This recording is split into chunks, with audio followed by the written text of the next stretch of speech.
नमस्कार दोस्तों, electro viral podcast में आपका स्वागत है। यहाँ हम बात करते हैं इलेक्ट्रिसिटी, पावर सिस्टम्स और उनके इंटरेस्टिंग फैक्ट्स के बारे में, सिंपल शब्दों में। तो चलिए शुरू करते हैं आज का एपिसोड। नमस्कार। आज हम बात करने वाले हैं ट्रांसफॉर्मर के अलग अलग प्रकारों की। हाँ, ये वो डिवाइस हैं जो हमारी पूरी इलेक्ट्रिकल दुनिया को चलाते हैं, हर जगह हैं, पर अक्सर नजर नहीं आते। बिल्कुल। और हमारी आज की चर्चा का आधार है इलेक्ट्रो वायरल पॉडकास्ट का एक छोटा सा हिस्सा। उसमें ट्रांसफॉर्मर की कुछ खास किस्मों का जिक्र था, तो हमने सोचा कि क्यों ना उसी जानकारी को लेकर थोड़ा और गहरा उतरा जाए। सही बात है, समझा जाए कि ये हैं क्या, इनमें फर्क क्या है और असल में ये काम कहाँ आते हैं। हाँ, तो चलिए शुरू करते हैं। इलेक्ट्रो वायरल पॉडकास्ट के हिसाब से ट्रांसफॉर्मर कई तरह के हैं।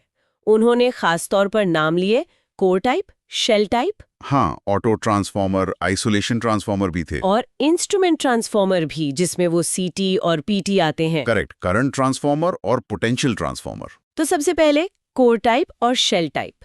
स्रोत ने बताया कि इनमें मेन फर्क वाइंडिंग की जगह का है, मतलब तार कहाँ लिपटे हैं। हाँ, ये बिल्कुल बुनियादी फर्क है, फ्रेम जैसा। हाँ। और प्राइमरी सेकेंडरी वाइंडिंग्स वो उसके ऊपर लपेटी जाती हैं। अच्छा। ये बनाने में थोड़ा कह सकते हैं सिंपल होता है। हम्म। दूसरी तरफ शेल टाइप, यहाँ कहानी थोड़ी उलट है। उलट कैसे? यहाँ वाइंडिंग होती है बीच में और कोर उसके चारों तरफ एक खोल, एक शेल की तरह होता है। वाइंडिंग कोर के अंदर रहती है, एक तरह से सुरक्षित। ठीक है। अब मजे की बात यह है कि डिजाइन क्यों जरूरी है। ये जो शेल टाइप डिजाइन है ना, ये मैग्नेटिक फ्लक्स को, मतलब वो चुंबकीय शक्ति जो एनर्जी ले जाती है, हाँ हाँ, समझ गई। उसे बहने के लिए एक ज्यादा कंट्रोल वाला रास्ता देता है।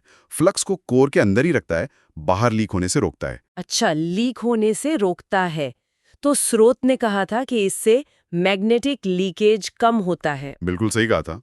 तो इस मैग्नेटिक लीकेज के कम होने का मतलब क्या हुआ? मतलब प्रैक्टिकली क्या फर्क पड़ता है? इसका सीधा मतलब है बेहतर एफिशिएंसी, कार्यकुशलता। एफिशिएंसी। हाँ। सोचिए, अगर एनर्जी ले जाने वाली मैग्नेटिक शक्ति रास्ते में ही बिखर जाए, लीक हो जाए, तो आउटपुट में कम एनर्जी मिलेगी ना। हाँ, बिल्कुल लॉस होगा। वही शेल टाइप इस बिखराव को कम करता है, तो ज्यादा एनर्जी ट्रांसफर होती है। अच्छा। नतीजा ये कि कम एनर्जी बर्बाद होती है, ट्रांसफॉर्मर भी कम गर्म होता है, और अगर बड़े स्केल पे देखें तो बिजली का बिल भी कम आता है। ओह, तो ये काफी बड़ा फर्क है। हाँ, इसीलिए जहां ज्यादा पावर हो या बहुत हाई एफिशिएंसी चाहिए, वहां अक्सर शेल टाइप को प्रेफरेंस मिलती है। तो ये सिर्फ बनावट नहीं है, ये परफॉर्मेंस और किफायत से जुड़ा एक जरूरी इंजीनियरिंग फैसला है। समझ गई? तो कोर और शेल सिर्फ नाम नहीं है, ये परफॉर्मेंस तय करते हैं। अच्छा, अब आगे बढ़ते हैं। Auto transformer. स्रोत ने कहा था कि इसमें सिर्फ एक ही वाइंडिंग होती है। ये तो थोड़ा अजीब है, मतलब हम तो हमेशा दो वाइंडिंग सोचते हैं। हाँ, बिल्कुल सही पकड़ा आपने। ऑटो ट्रांसफॉर्मर की पहचान ही यही है। ऑटो का मतलब यहाँ खुद या सिंगल समझ लीजिए। इसमें प्राइमरी और सेकेंडरी के लिए अलग अलग वाइंडिंग नहीं होती। नहीं होती? तो फिर? बल्कि एक ही वाइंडिंग होती है, और उसी के कुछ हिस्से दोनों सर्किट के लिए कॉमन होते हैं। एक ही वाइंडिंग कॉमन? हाँ, वोल्टेज बदलने के लिए उसी एक वाइंडिंग पर अलग अलग पॉइंट से कनेक्शन लेते हैं। उन्हें टैपिंग्स कहते हैं। टैपिंग्स? जैसे सीढ़ी पर अलग अलग पायदान? बिल्कुल वैसे ही समझ लीजिए। अलग पायदान पर चढ़कर वोल्टेज बदल रहे हैं। अच्छा, तो फिर इसका फायदा क्या हुआ? स्रोत ने कहा था ये किफायती और कॉम्पैक्ट होता है। हाँ, और यही इसका सबसे बड़ा प्लस पॉइंट है। सोचिए, दो वाइंडिंग की जगह सिर्फ एक, तो कॉपर यानी तांबा कितना बच गया। हाँ, तांबा तो महंगा होता है। बिल्कुल, तो लागत कम हो गई। कम तांबा मतलब वजन भी कम, साइज भी छोटा। तो ये कॉम्पैक्ट हो जाते हैं। बहुत कॉम्पैक्ट। जहां वोल्टेज में बस थोड़ा बहुत बदलाव करना हो, मान लीजिए पावर ग्रिड में वोल्टेज रेगुलेट करना है या किसी मशीन के लिए वोल्टेज हल्का सा कम ज्यादा करना है, हाँ हाँ, वहां ये बहुत काम के और सस्ते पड़ते हैं। आपने शायद इन्हें वोल्टेज स्टेबलाइजर के अंदर भी देखा होगा। अच्छा, स्टेबलाइजर में, हाँ देखा है। लेकिन इसका कोई नुकसान भी है? एक ही वाइंडिंग है तो? हाँ, ये बहुत जरूरी सवाल है। एक बात ध्यान रखनी होती है, क्योंकि वाइंडिंग कॉमन है, हाँ, तो प्राइमरी और सेकेंडरी सर्किट के बीच सीधा इलेक्ट्रिकल कनेक्शन होता है। वो अलगाव या आइसोलेशन नहीं होता जो दो वाइंडिंग वाले ट्रांसफॉर्मर में होता है। ओह, इसका मतलब ये कि अगर प्राइमरी साइड कोई गड़बड़ी हुई, कोई फॉल्ट आया, तो वो सीधे सेकेंडरी साइड तक पहुंच सकता है, लोड तक। अरे, तो ये तो खतरनाक हो सकता है। हाँ, सेफ्टी के लिहाज से ये हर जगह फिट नहीं बैठता, खासकर जहां लोड को मेन सप्लाई से पूरी तरह अलग रखना बहुत जरूरी हो। तो यहाँ किफ़ायत और साइज का फ़ायदा है, लेकिन आइसोलेशन की कीमत पर। तो ये एक तरह का ट्रेड ऑफ है, कम लागत और साइज चाहिए या इलेक्ट्रिकल आइसोलेशन, ये एप्लीकेशन पर निर्भर करेगा। बिल्कुल। चलिए अब अगले टाइप पर आते हैं, आइसोलेशन ट्रांसफॉर्मर। स्रोत के मुताबिक ये सिग्नल और सुरक्षा के लिए है। नाम से ही लग रहा है ये आइसोलेट करता होगा। ये तो ऑटो ट्रांसफॉर्मर से एकदम उल्टा हुआ फिर। बिल्कुल सही।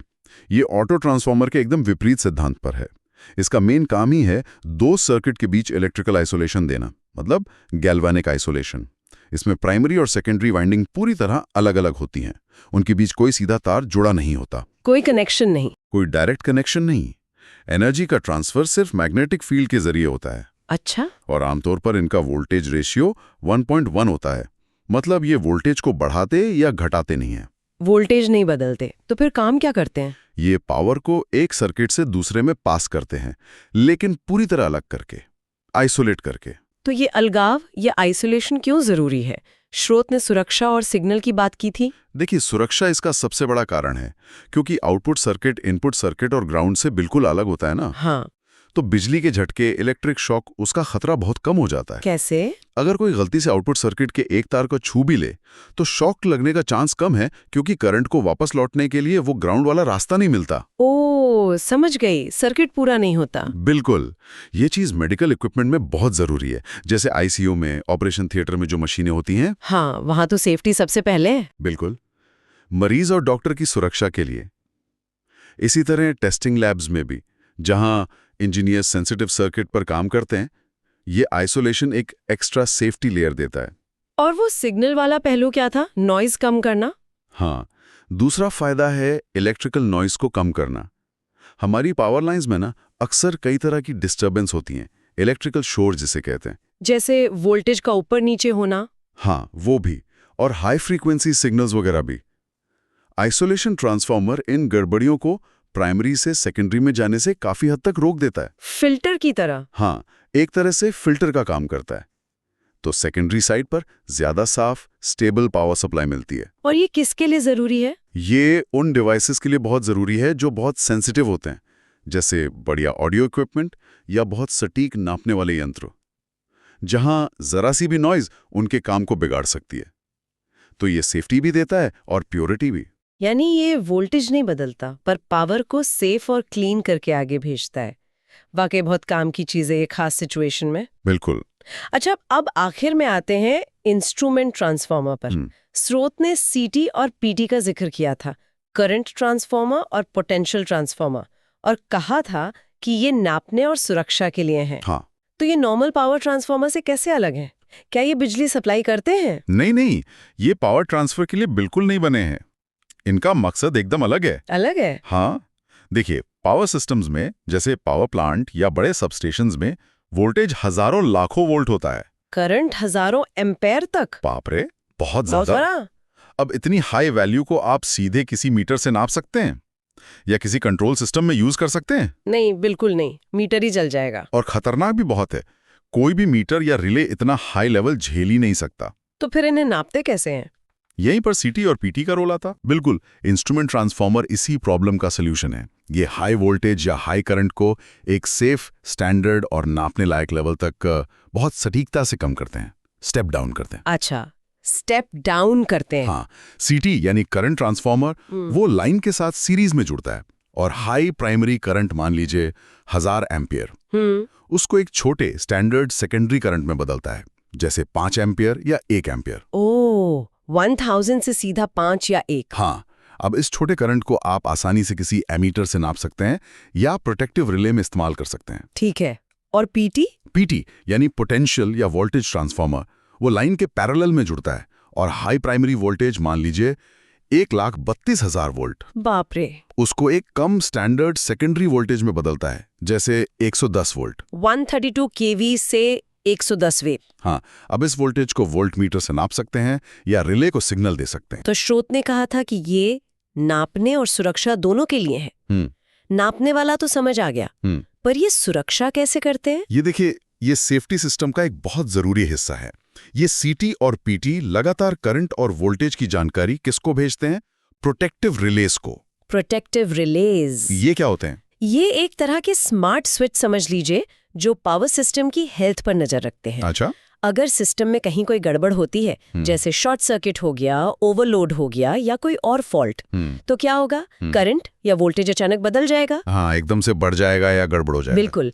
सीटी और पीटी इस बदलाव को तुरंत नापकर रिले को बता देते हैं। फौरन? हाँ, फौरन। बिल्कुल। रिले इस जानकारी को देखता है, समझता है कि क्या फॉल्ट हुआ है, और अगर हाँ, तो वो तुरंत सर्किट ब्रेकर को सिग्नल भेजता है कि भाई उस हिस्से की सप्लाई बंद करो। अरे वाह, ऑटोमेटिक कट ऑफ। हाँ, इससे क्या होता है, जो महंगे इक्विपमेंट हैं जैसे बड़े ट्रांसफार्मर्स, जनरेटर्स, वो खराब होने से बच जाते हैं और सिस्टम में कोई बड़ी गड़बड़ी नहीं फैलती। तो ये तो ग्रिड की सेफ्टी के लिए बहुत ही जरूरी हुआ है। बहुत ज्यादा। संक्षेप में कहें, जैसा स्रोत ने इशारा किया था, ये पावर ग्रिड की आंखें और कान हैं जो लगातार देखते सुनते रहते हैं और खतरा देखते ही अलार्म बजा देते हैं।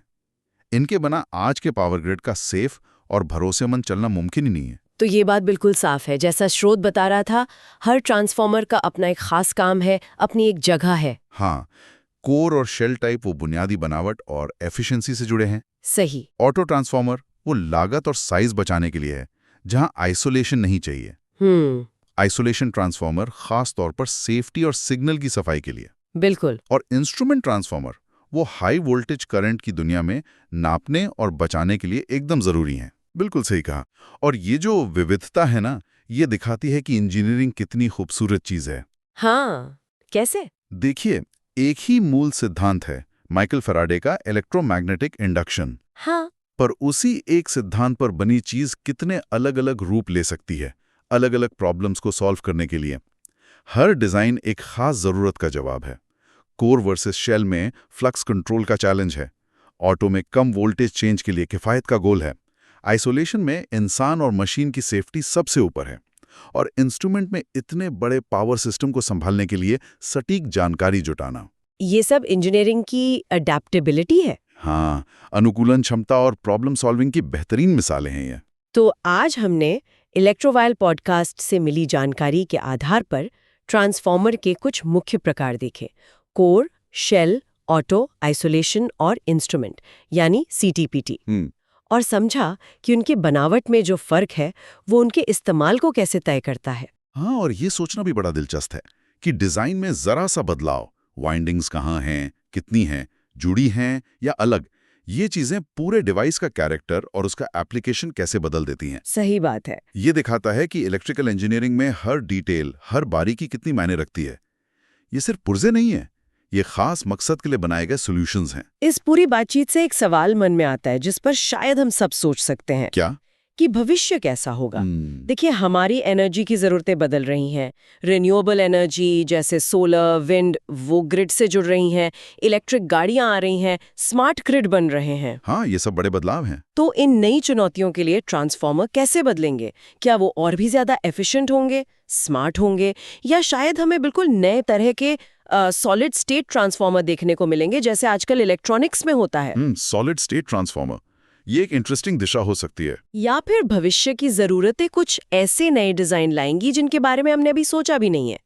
ये सोचने वाली बात है कि इतना पुराना और बुनियादी डिवाइस आने वाले कल के लिए खुद को कैसे ढालेगा। बिल्कुल, ये एक अहम सवाल है जिस पर लगातार काम हो रहा होगा और आगे भी होगा। तो दोस्तों, ये था आज का एपिसोड इलेक्ट्रोवायरल पॉडकास्ट का। अगर आपको ये जानकारी पसंद आया हो तो चैनल को सब्सक्राइब कीजिए और वीडियो को शेयर करना ना भूलें। जुड़ते रहिए इलेक्ट्रोवायरल के साथ, क्योंकि यही मिलेगी आपको इलेक्ट्रिसिटी से जुड़ी सही और यूजफुल नॉलेज। फिर मिलते हैं अगले एपिसोड में, तब तक के लिए नमस्कार।